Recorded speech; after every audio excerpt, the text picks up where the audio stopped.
Bueno, muy buenos días. Quería primero que todo agradecer al comité de la clínica alemana, a la doctora María José, a la doctora Macarena Armstrong por esta invitación y para mí es un honor poder estar en esta jornada. Bueno, como María José dijo, voy a empezar a compartir la pantalla y la primera conferencia será sobre terapia biológica en embarazo. ¿Se ve bien ahí? Sí, ¿se ve bien? Sí, se ve bien. Bueno, yo para empezar a hablar de terapia biológica, me parece muy importante pongamos un escenario clínico, que es lo que nosotros habitualmente vemos en nuestra práctica clínica. Esta es una mujer de 38 años con una artritis reumatoidea, con anticuerpo anti-CCP positivo y factor reumatoideo a títulos altos de varios años de evolución, cuya medicación actual era metotrexate, 20 miligramos subcutáneos semanal, ácido fólico combinado con leflunomide. A pesar de esto, la paciente persistía con actividad de su artritis, con un DAS 28 más de 5, con un EVA de 7, una rigidez de más de 2 horas, pero llega al consultorio planteándonos la posibilidad de que ella desea planificar por su edad un embarazo para el año próximo. Y entonces hay algunas preguntas que ella me hace. Primero, ¿cuál es su posibilidad de quedar embarazada en relación a su fertilidad? Si ella puede quedarse embarazada con este tratamiento, si es conveniente en este momento. Y el otro punto, ¿qué terapias podría ella recibir para tener su enfermedad controlada y transitar un embarazo de manera acorde para ella y para su bebé? Bueno, el primer punto, que esto lo quiero pasar muy rápidamente porque la charla, el objetivo no es hablar de AR, pero sí como es una de las patologías más frecuentes que vemos los reumatólogos,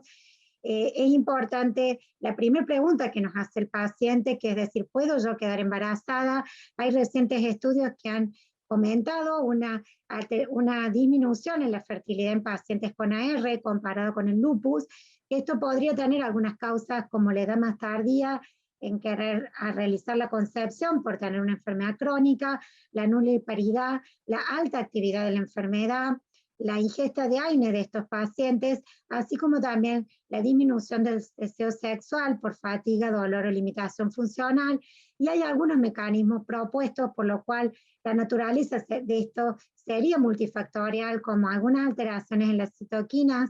que produce la artritis reumatoidea, como la interleuquina 6, 1 y TNF,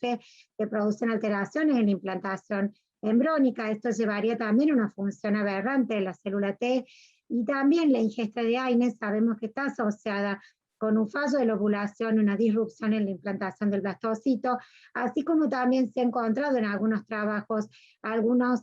producción de anticuerpos antihormona mulleriana disminuido en la R en asociación con los anticuerpos anti-CCP, aunque esto no se ha podido relacionar con la subfertilidad. Pero todo esto que menciono nos habla de una naturaleza multifactorial, por lo cual algunos pacientes con AR a veces tienen dificultad en lograr el primer embarazo.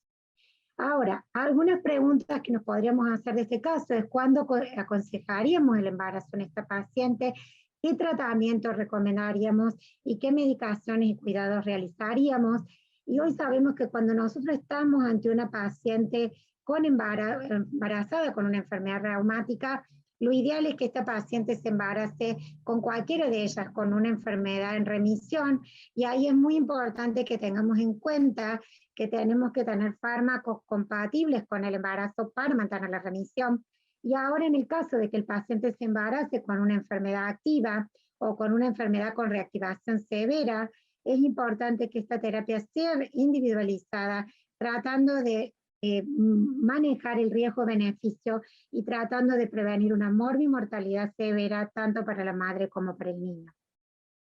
Es importante tener en cuenta que en todas nuestras enfermedades estos embarazos constituyen embarazos de alto riesgo. Algunos fenotipos y estados de enfermedad requieren una atención especial, como vamos a ver a lo largo de la mañana. La preeclampsia es una complicación frecuente y vamos a ver que esto no solo se da en el lupus y en el síndrome antifosfolípido, sino en otras patologías como la artritis reumatoidea y la espondilitis anquilosante. Y una preocupación mayor es el uso de medicación durante el embarazo que tienen nuestras pacientes y nosotros los médicos por la aparición de anomalías congénitas. Y el otro es mandatorio el reemplazo o suspensión de estas recomendaciones de acuerdo a las guías actuales que tenemos de ella. Bueno, un primer mito que quiero comentar de esta paciente es que siempre tuvimos este mito que la R, la actividad de la enfermedad mejoraba durante el embarazo y se activaba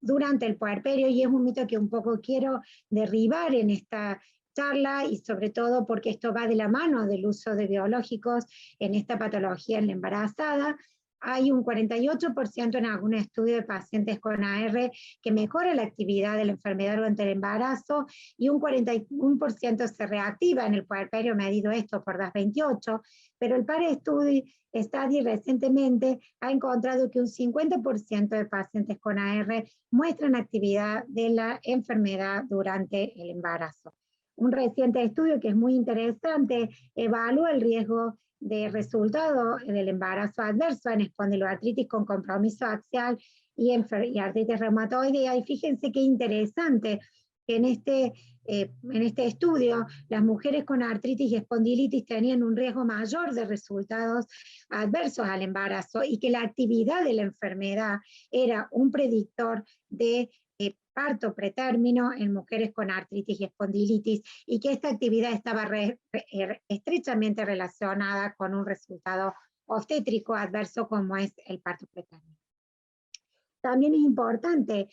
destacar que la enfermedad activa en el embarazo posee no solo riesgo articular futuro, sino que se asocia a un resultado obstétrico adverso, y dos estudios prospectivos en AR han encontrado que la actividad de la enfermedad constituye o contribuye a un resultado obstétrico adverso, que sería el caso de esta paciente que les presente, que más allá de que vamos a revisar ahora que con ese tratamiento la paciente no podía quedar embarazada, no sería recomendable recomendar embarazo a un paciente que tuviera la artritis reumatoidea en actividad. Hay dos trabajos muy recientes publicados, donde fíjense en esta corte danesa de una base de 2003 a 2011, que revisaron los resultados obstétricos en pacientes con artritis reumatoidea comparado con pacientes sin artritis reumatoidea, y fíjense que los pacientes con artritis reumatoidea tenían estadísticamente significativo mayor índice de desórdenes hipertensivos, de parto pretérmino, de ruptura espontánea de membrana, de retardo de crecimiento intrauterino, y estaban sometidas a mayor tasa de operación cesárea, así como de hemorragia postparto. Este otro estudio muy interesante también, que es un estudio retrospectivo que evaluó los resultados obstétricos en mujeres con artritis reumatoidea, encontró también una mayor estadísticamente significativa de pequeños paredes gestacional, así como también de partos pretérminos en esta población. Y un punto importante es que hay otros trabajos que han encontrado, tanto en artritis reumatoidea como en artritis idiopática juvenil, que la actividad de la enfermedad está asociada fuertemente al desarrollo de un parto de pretérmino. Y el otro punto importante es que el uso de corticoides en cualquier trimestre asociado generalmente a la actividad de la enfermedad y a los recrudecimientos de la enfermedad en el embarazo, se incrementa el parto pretérmino también independientemente de la actividad de la enfermedad. O sea, el uso de esteroides está fuertemente relacionado con parto pretérmino, y esto hay veces está de la mano también con la ruptura espontánea de membrana. Este trabajo que quiero destacar ahora por el uso de biológicos es un trabajo que analizó los factores de riesgo y de brote durante el embarazo en pacientes con artritis reumatoidea y espondiloartropatía axial, y es interesante que el riesgo inicio a estabilizar la actividad de la enfermedad previene brotes durante el embarazo en estos pacientes, y es por esto que la indicación de un TNF antes de la concepción debe ser considerada en estos pacientes para tratar de mantener la actividad de la enfermedad y producir menores resultados obstétricos adversos. Y otro punto importante es este trabajo que demostró que mujeres que discontinúan su anti-TNF durante el embarazo tienen un mayor riesgo peri o posparto de FLEAR comparados con aquellos que lo continuaron durante el embarazo. Actualmente se han ya publicado en estos últimos 7 años varias guías de recomendación para el embarazo y la lactancia del uso de terapias de drogas antirreumáticas y biológicas. Una es una guía de la British Society of Rheumatology y el otro es las guías del EULAR, y recientemente el Colegio Americano de Reumatología, la doctora Samaritano y un grupo de expertos ha publicado las guías de manejo de salud reproductiva y enfermedades musculoesqueléticas. Hoy sabemos que hay drogas que tenemos un semáforo verde para usarlas durante el embarazo, como son la prednisona oral en dosis de 5 a 7.5 intraarticular impulsos, también drogas como la hidroxicloroquina, la sulfasalacina, la colchicina, la ciclosporina, el tacrolimus, la inmunoglobulina y ahora lo que me voy a referir, el certolizumab como anti-TNF durante todo el embarazo, el etanercept, la pravastatina, el labetalol, que son antihipertensivos como la alfa-metildopa y la nifedipina y el sendinefnafilo. Pero hay drogas que están claramente contraindicadas en el embarazo, como son el metotrexate, que debemos pararlo 3 meses preconcepcional, el micofenolato, la leflunomide, la ciclofosfamida, el rituximab, el belimumab, que esto ya vamos a discutirlo, el Sintron, los inhibidores de la enzima convertidora y los antagonistas del receptor, y el bosentan y el iloprost. Esto es aplicable a todas las enfermedades autoinmunes.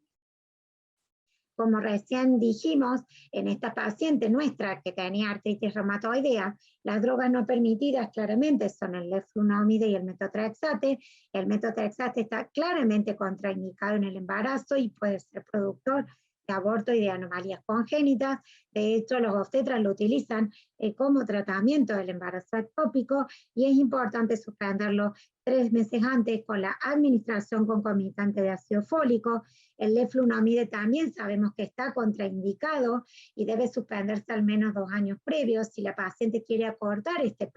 tiempo, se recomienda un washout con colestiramina en caso de embarazo y suspensión de la medicación en caso que el paciente se embarace con leflunomide sin planificación del mismo, debemos dar también este washout de colestiramina. Entonces, claramente esta paciente tenía actividad de la enfermedad, no podía embarazarse y debíamos suspender claramente el metotrexate, y si ella quería un embarazo inminente en los próximos 6 meses, hacer washout con colestiramina. Y entonces podemos acá plantearnos la terapia biológica en el embarazo. ¿Podemos usarla en el embarazo? ¿Cuáles podemos usar? ¿Cuáles están contraindicados? Pero es importante destacar que en estudios fase 3 las pacientes embarazadas no han sido incluidas y que si se embarazaban no planificadamente son excluidas de los trials clínicos, y los datos e información que tenemos de los diferentes agentes biológicos provienen fundamentalmente de serie de casos reportados y fundamentalmente de bancos de datos.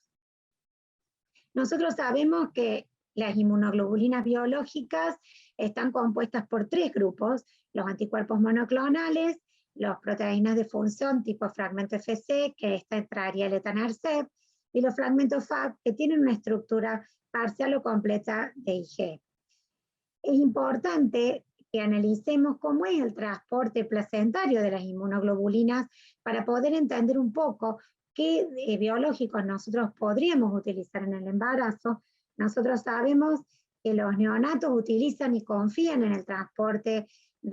materno de inmunoglobulina G como mecanismo protector fundamentalmente de infecciones en los primeros meses de vida, y hay un mecanismo FC neonatal que se une a una inmunoglobulina G materna, que este transporte es pH dependiente a través de la placenta. Y esta afinidad de esta transferencia placentaria va a variar con los diferentes tipos de IgG, la IG1 va a ser mayor que la IG4, que la IG3 y que la IG2. Pero, por otra parte también, es importante que este transporte placentario de inmunoglobulina va a ir cambiando a lo largo del embarazo, donde vamos a tener mínima IgG, que es detectada a la semana 12. Esto empieza a aumentar levemente a partir del segundo trimestre, entre las semanas 13 y 18, y a nivel de la semana 28-32, que sería al final del segundo trimestre y al comienzo del tercero, este aumenta un 50% de su nivel, incrementándose casi a un 120% de aumento de IgG en el tercer trimestre, especialmente en las últimas semanas del mismo, a nivel del término de cuando el embarazo ya está término. Es por esto que los fragmentos FC que serían transportados activamente en la placenta por este mecanismo FRC es similar a otras IgG, y es por esto que los anticuerpos IgG quiméricos humanos, como son el infliximab, el adalimumab o el rituximab, tienen un altísimo transporte placentario en el último trimestre del embarazo y a partir de la última periodo del segundo trimestre, y sobre todo en el tercer trimestre del embarazo. El único que no es transportado a lo largo de todos los trimestres, y voy a pasarle a demostrar los datos, es el certolizumab pegol, que contiene una fracción Fab de IgG y que es el único que no es transportado, así como el etanercept, que como dijimos es una proteína de fusión, tiene un mínimo transporte placentario a partir del tercer trimestre. Todos los anti-TNFs parecen ser seguros para la madre y el feto en el momento de la concepción, y esto es un punto muy importante a explicarle a la paciente cuando nosotros vamos a empezar una terapia biológica, que no hay ningún inconveniente que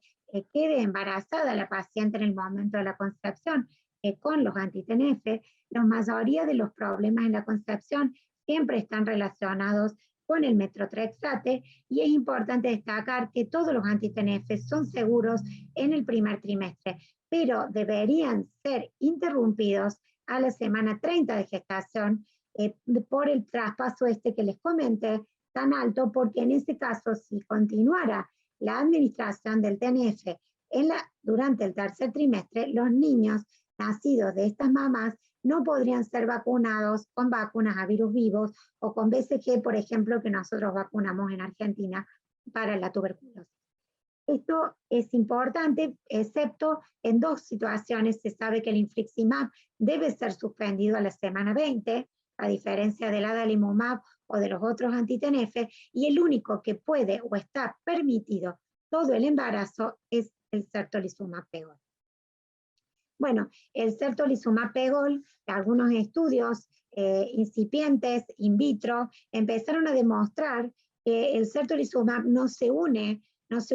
al factor FC neonatal que produce el traspaso de las inmunoglobulinas. Posteriormente, el estudio CRIP, que fue publicado hace uno o 2 años, es un estudio muy importante porque demostró la falta de transferencia placentaria del certolizumab pegol durante el embarazo. Esto se screenó a 21 pacientes durante más de 30 semanas de embarazo, y se tomó, y esto fue muy importante, se tomó muestras tanto de sangre de cordón como a los 16 niños nacidos durante este periodo, y después posteriormente a las 4 semanas, a las 8 semanas por parto, y después un seguimiento de seguridad. Fíjense acá que las conclusiones de este estudio, que es este estudio CRIP, que fue muy importante, fue un estudio que demostró que no había, o en un solo paciente había mínima transferencia de certolizumab pegol de madres a infantes, sugiriendo una falta de exposición úteroplacentaria durante el tercer trimestre, y estos resultados soportaron la indicación de la continuación de certolizumab durante el embarazo, que puede ser no interrumpido durante el tercer trimestre, como está sugerido en los otros anti-TNF. Posteriormente, en el año 2018, también se publicó el resultado de datos de seguridad de farmacovigilancia con respecto a la exposición de certolizumab pegol durante el embarazo, y en este estudio, en este reporte, se expuso que todos los pacientes que habían sido expuestos a certolizumab pegol en el manejo de diferentes enfermedades inflamatorias crónicas, no había ningún efecto teratogénico comparado con la población general, ni tampoco un incremento de riesgo de muerte fetal, ni tampoco de parto preterno. Es importante un punto que he tratado de enfatizar desde el comienzo de la charla, como ejemplo en esta paciente, y qué pasa cuando nosotros arrancamos una paciente con una enfermedad inflamatoria como artritis reumatoidea en actividad versus inactividad. Y este trabajo es muy interesante porque este trabajo evaluó y la discontinuación de los inhibidores del TNF a la semana 20 estaba asociada con un empeoramiento de la enfermedad, y este trabajo reclutó 490 pacientes entre el año 2005 y 2017 que discontinuaron el anti-TNF a la semana 20, y es interesante que compararon el paciente que no usó con el que usó, pero al tiempo del enrolamiento, este grupo de pacientes tenía un 72.9% baja o mínima actividad de la enfermedad al momento de la concepción. Entonces, este trabajo demostró que la discontinuación en el segundo trimestre del TNF no producía un empeoramiento clínico importante ni alteraba el resultado obstétrico. Pero es importante interpretar este resultado, que en este grupo de pacientes el gran porcentaje tenía mínima actividad de la enfermedad al momento de la concepción. Es por esto que también en artritis reumatoidea es muy importante que evaluemos la actividad preconcepcional. Con respecto a la lactancia, también este estudio con certolizumab tuvo su continuación, fue en un estudio prospectivo post-marketing, que fue el estudio CRADL, que también demostró mínima o no transferencia del certolizumab en la leche materna. Bueno, ¿cuáles son? La otra pregunta muy importante cuando administramos anti-TNF en pacientes con enfermedades autoinmunes. En este caso yo puse un ejemplo en artritis reumatoidea, pero la experiencia más grande la tenemos de los registros de enfermedad inflamatoria intestinal, que requieren muchas veces por la clínica la no suspensión del tratamiento durante el embarazo. Es cuál es el efecto a largo plazo en la función inmune de los anti-TNF, y esto viene del registro PIANO de 1000 embarazadas con enfermedad inflamatoria intestinal, donde no encontraron diferencias en la tasa de infección de los niños nacidos expuestos a TNF en el primer año de vida. Esta mayor tasa de infección sí se vio cuando había una terapia combinada de anti-TNF más azatioprina versus monoterapia sola, pero hay otros registros, como el registro checo, que no encontró diferencias en la tasa de infección, aunque algunos no encontraron una información a largo plazo no disponible que se espera que no estén presentes en realidad ya en el niño a más de un año de edad. El otro punto, ¿cuál sería la vacunación con niños que tuvieron exposición in útero al anti-TNF? Esto exceptuando el certolizumab pegol, que como ya mencioné no produce traspaso placentario en el tercer trimestre, pero si una paciente durante su embarazo ha sido expuesto a infliximab, a adalimumab o a golimumab, esto es importante, que si no se ha suspendido en el segundo o tercer trimestre, ¿cómo deberíamos vacunar a los niños nacidos de estas madres con exposición anti-TNF no certolizumab? Bueno, los niños de madres que reciben biológicos deberían ser vacunados con el esquema de vacunación estándar de vacunas no a virus vivo, como el virus de influenza inactivado. No se ha encontrado, por otro lado, tampoco diferencias en la seroprotección post-vacunación en niños inmunosuprimidos, pero hay que tener en cuenta que en los países que hay vacuna nasal a virus vivos, esta no debe ser aplicada.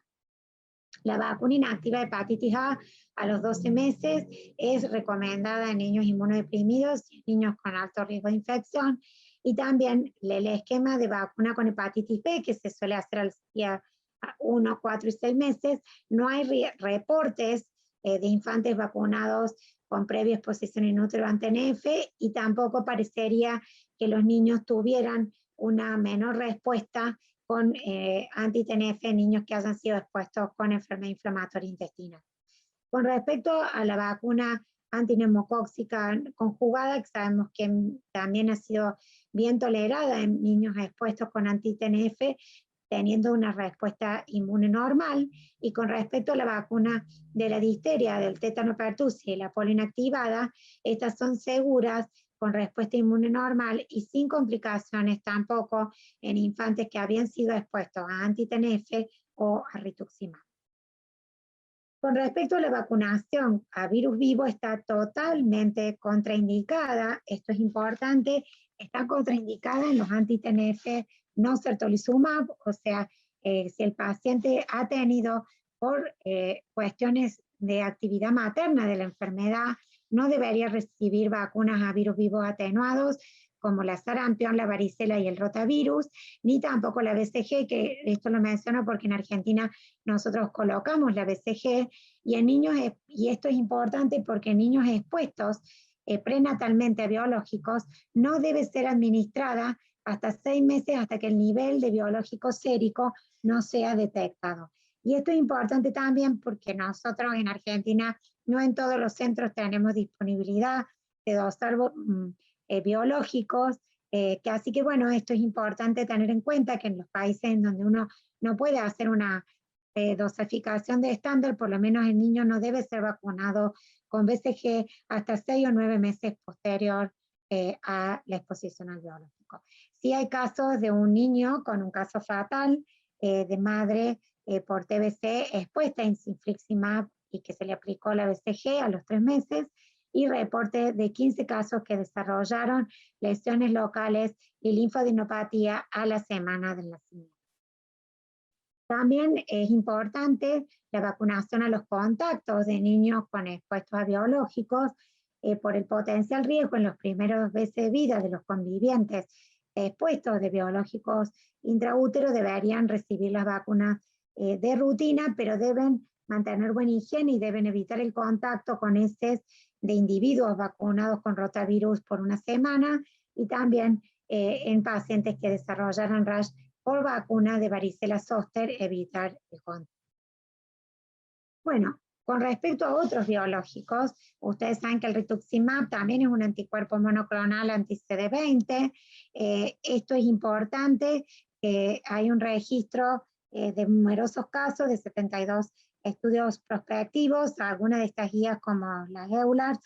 dieron a algunas en los años que fueron publicadas algunos datos que pueden producir 23% de abortos, y que en realidad aparentemente de datos de población oncológica también podrían usarse tempranamente en la gestación, pero el problema es que deben suspenderse en el segundo trimestre por la depresión que produce en el sistema inmunitario del niño. Y ustedes saben que por la vida media y el tiempo de duración del rituximab, esto debe ser suspendido 6 meses antes de la concepción. O sea, el problema no está tanto dado por el problema durante la gestación, sino porque a partir del segundo trimestre, por el pasaje que se produce de la inmunoglobulina, puede producir depresión de la célula del niño, por lo cual debe suspenderse 6 meses antes de la concepción. Con respecto a la abatacept, es importante que también en las nuevas guías, en realidad hay,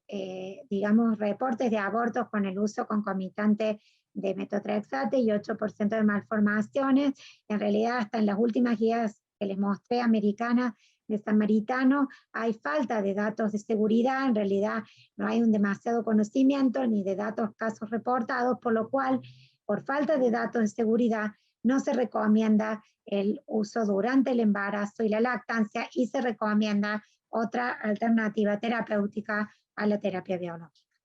El tocilizumab, que también en la guía EULAR se han reportado 218 embarazos en 180 más o menos seguimientos prospectivos, y es importante que 21% tuvo abortos, 3.9 malformaciones, pero también hay falta de datos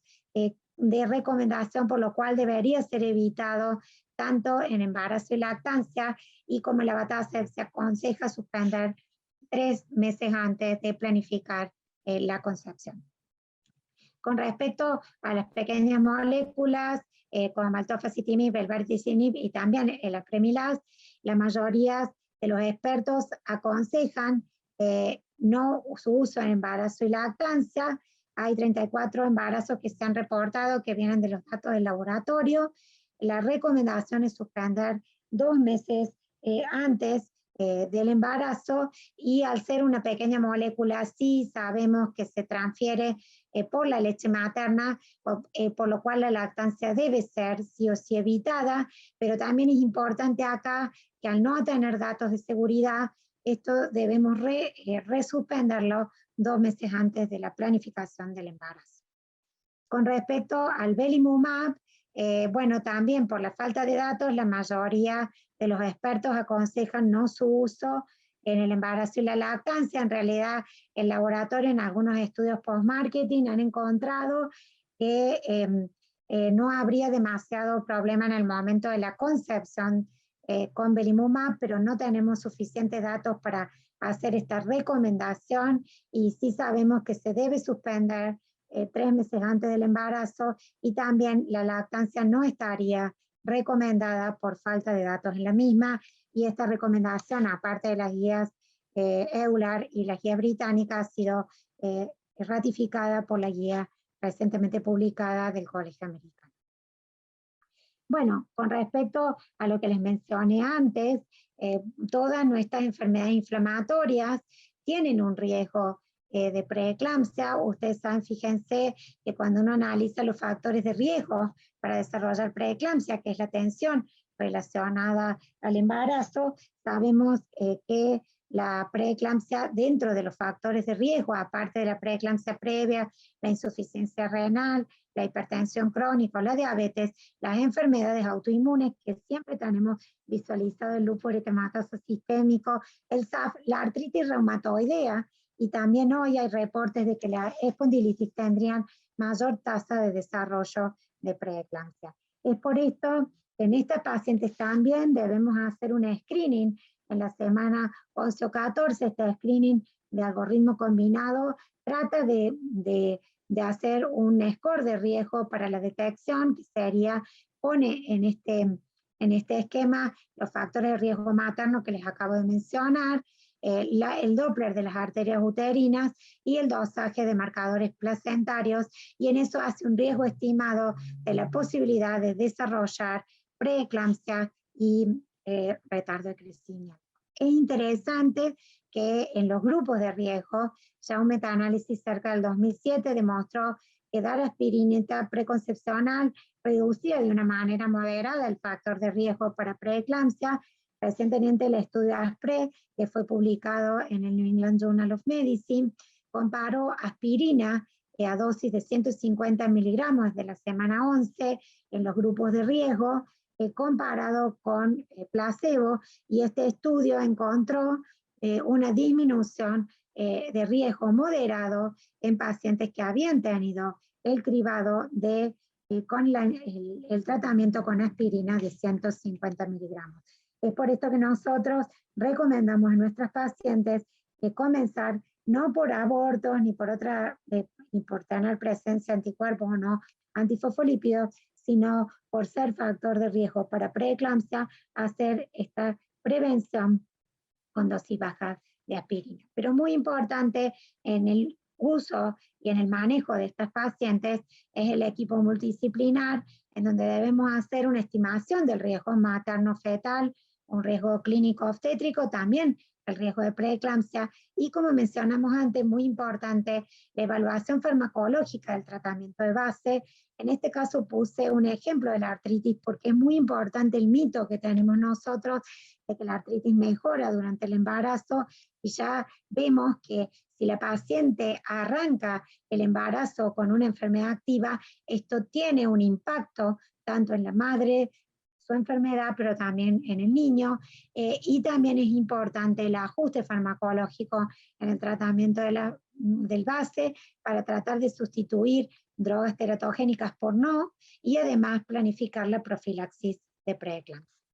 Es por esto que nosotros debemos también siempre en esto hacer un control ecográfico obstétrico. En el primer trimestre siempre hay que tener una ecografía precoz y como les mostré recién, el Doppler de las uterinas con el factor placentarios. Y esto es importante porque muchas veces, como dijimos, estas pacientes pueden tener parto pretérmino y muchas veces tenemos la fecha de última menstruación incierta y es importante tener una ecografía precoz por si hay que finalizar el embarazo. Y después la morfológica junto con el Doppler de las uterinas, el control de crecimiento en estos pacientes que tengan alterado el Doppler cada 2 o 3 semanas o cada 4 semanas y la monitorización semanal.